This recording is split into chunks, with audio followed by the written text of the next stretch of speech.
మానవతా మూర్తి, ప్రేమకు, కరుణకు, శాంతికి చిహ్నమైనటువంటి మదర్ తెరీసా 116వ జయంతి సందర్భంగా ఈ రోజు మనం ఇక్కడ మదర్ తెరీసా విగ్రహానికి మానవతా స్వచ్ఛంద సేవా సంస్థ కుటుంబ సభ్యులు పేదలకు విశిష్టమైన వైద్య సేవలు అందించారు. వారు లభించడం, అదేవిధంగా 1980 సంవత్సరంలో భారతదేశం ప్రతిష్టాత్మక ఇచ్చేటువంటి భారత రత్నతో ఇవ్వడం జరిగింది.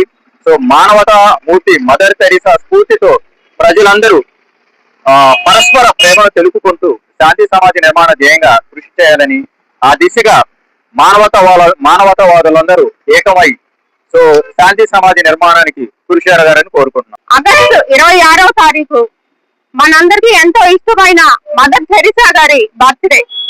ఆవిడ మనందరికీ మానవాళికి సేవాతత్వాన్ని పరిచయం చేశారు.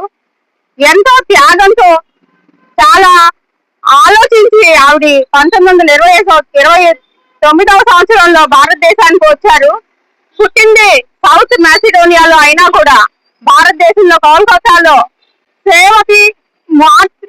సేవామూర్తిగా నిలిచారు. ఎంతమందికో ఆదర్ భారత రత్న అవార్డే కాకుండా బెస్ట్ సివిలియన్ అవార్డు లాంటి ఎన్నో అతిరూపాలుగా ఎన్నో అవార్డులు లభించాయి.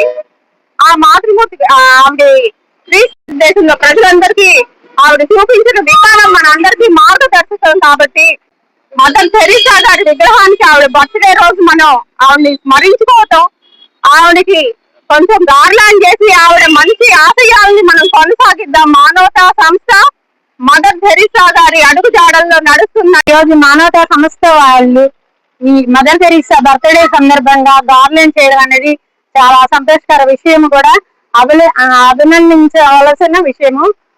మదర్ తెరీసా గారు 1910లో ఆగస్టు 26 ఇదే రోజు జన్మించారు. 116వ జయంతి సందర్భంగా మనం ఇక్కడ కలుసుకోవడం జరిగింది. అలానే 1997లో ఆవిడ జన్మదించారు.